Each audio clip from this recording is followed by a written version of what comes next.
Tastien is no ordinary fast food chain, and this is no ordinary story. On one hand, this is one of the most captivating tales you'll ever hear, how a new wave of Chinese companies have not only challenged, but outpaced American giants in their own game.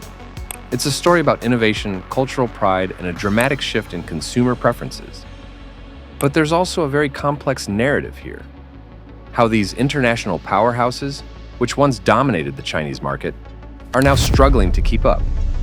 Their decline is intertwined with the rise of local brands that resonate more with the younger generation of Chinese consumers. Imagine walking into what seems like your regular American fast food restaurant in China. The menu looks familiar: burger, fries, and a drink. But look closer and you'll see the wrapper proudly declaring, "Made in China." This is Tastien, China's answer to McDonald's, blending Chinese imagery with a Western-style menu. Intrigued? Stay with us as we uncover why local competitors are outplaying American brands. By the end of this video, you'll understand the dramatic shift happening in China and why young Chinese consumers are turning their backs on brands they once loved. Don't forget to like, subscribe, and hit the bell icon for more fascinating stories like this one. Ready? Let's dive in. To understand the present, we must look back. The story of American companies in China began in the 1970s, when Coca-Cola became one of the first Western brands to enter the Chinese market.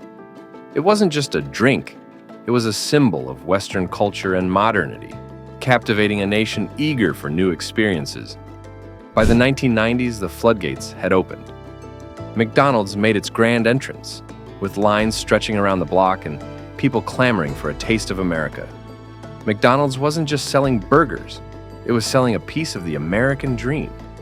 The excitement was palpable, and the Golden Arches became a beacon of globalization. The 2000s were a period of rapid expansion for American brands. Starbucks revolutionized the coffee culture in a country of tea drinkers, positioning itself as a premium lifestyle brand. Apple introduced its sleek, innovative products, quickly making the iPhone a status symbol among the burgeoning middle class. Nike, with its focus on sports and fitness, became a market leader, visible everywhere from billboards to the feet of young athletes. These brands weren't just selling products, they were selling a lifestyle, a connection to the broader world. Their dominance seemed unshakable, and they became household names, synonymous with quality and modernity. But by the early 2010s, a shift began. Chinese consumers started seeking brands that resonated more with their own culture and values. It started subtly, a growing preference for local flavors and designs, but it soon became a tidal wave. The rise of local competitors and the gradual decline of these international giants were inevitable. What triggered this change? How did these powerful American brands, once so beloved, begin to falter? The answers lie in the hearts and minds of Chinese consumers. Fast forward to today, and the market dynamics in China have shifted dramatically. The once dominant American brands now find themselves struggling to maintain their foothold. The demand for many of these international giants has waned, replaced by a growing preference for innovative and culturally resonant local brands. Chinese consumers, particularly the younger generation, are driving this change. They're gravitating towards brands that speak to their identity and values.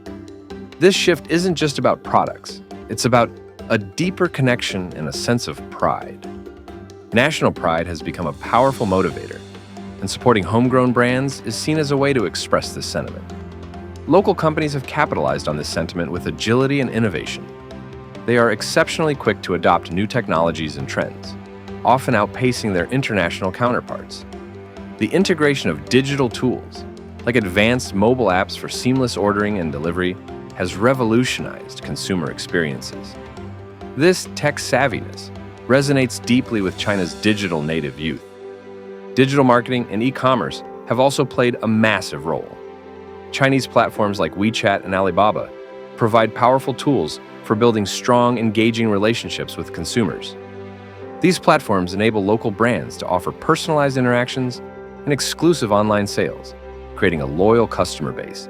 that international brands have struggled to match. Government support has been pivotal.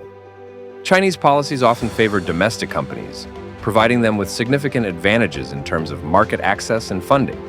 This support has allowed local firms to invest heavily in research and development, fostering further innovation and making them formidable competitors. Price sensitivity among Chinese consumers is another critical element. Especially the younger generation are very budget conscious. Local brands typically offer high-quality products at lower prices, making them a more attractive option for shoppers who don't want to compromise on quality. This price competitiveness ensures that local brands can deliver both value and excellence. The convergence of these factors has created a perfect storm, allowing local brands to thrive while international giants find themselves on the back foot. The landscape has changed, and the old order is being upended. But the most compelling stories are yet to come. Stay with us as we dive into the dramatic head-to-head battles between these global icons and their local rivals. All right, let's get to the good part. How these big American brands are stacking up against their Chinese competitors, and the clever tactics these local companies are using to come out on top. McDonald's entered China in 1990, bringing with it the allure of Western fast food. It quickly became a favorite, synonymous with American culture. However, Tastien, China's answer to McDonald's, has redefined fast food by infusing it with local flavors and cultural elements. Tastien's restaurants feature Chinese decor, and their menus offer items that cater to local tastes, such as rice burgers and spicy chicken. Their marketing campaigns emphasize national pride, portraying their food as a Chinese burger for a Chinese stomach. This localization strategy has made Tastien a hit among young consumers who crave both familiarity and cultural resonance. Starbucks introduced coffee culture to a nation of tea drinkers, but Luckin Coffee, founded in 2017, has quickly outpaced Starbucks with its aggressive expansion and tech-savvy approach.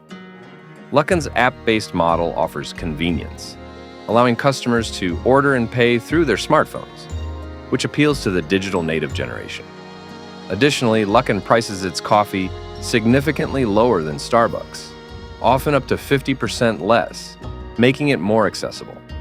Their rapid expansion strategy focused on opening new outlets in Tier 2 and Tier 3 cities, areas where Starbucks has a limited presence. This combination of affordability, convenience, and aggressive growth has enabled Luckin to surpass Starbucks in terms of outlets and sales. Apple's iPhones were once a status symbol in China, but Xiaomi has disrupted the market with its high-quality, affordable smartphones.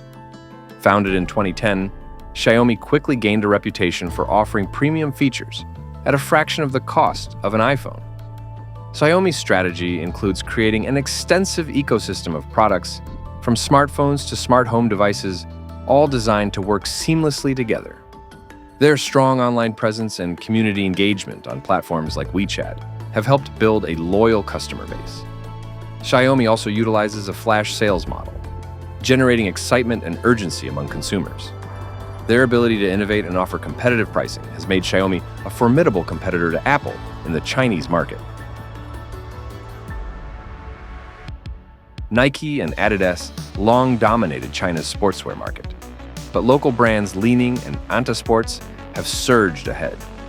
Li-Ning, founded by the Chinese Olympic gymnast of the same name, has successfully rebranded itself with the China Cool campaign, integrating traditional Chinese elements into modern athletic designs. This strategy resonates with young consumers who are proud of their heritage. Anta Sports, on the other hand, has focused on innovation and quality, producing high-performance athletic gear that appeals to both professional athletes and everyday consumers. Their sponsorship of the Chinese Olympic team has boosted their brand image, aligning them with national pride and excellence. Both Li-Ning and Anta have leveraged their deep understanding of local tastes and cultural nuances to outshine their international competitors. American brands have had a near-free run at the Chinese market for decades, but that's coming to an end. Losing out on China represents a huge missed opportunity, not just in terms of dollars, but in terms of cementing brand presence in one of the largest consumer markets in the world. Thank you for watching. If you enjoyed this video, please give it a thumbs up, subscribe to our channel, and don't forget to hit the bell icon so you never miss an update. Share your thoughts in the comments below. What other market shifts would you like us to explore? Let us know, and we'll see you in the next video.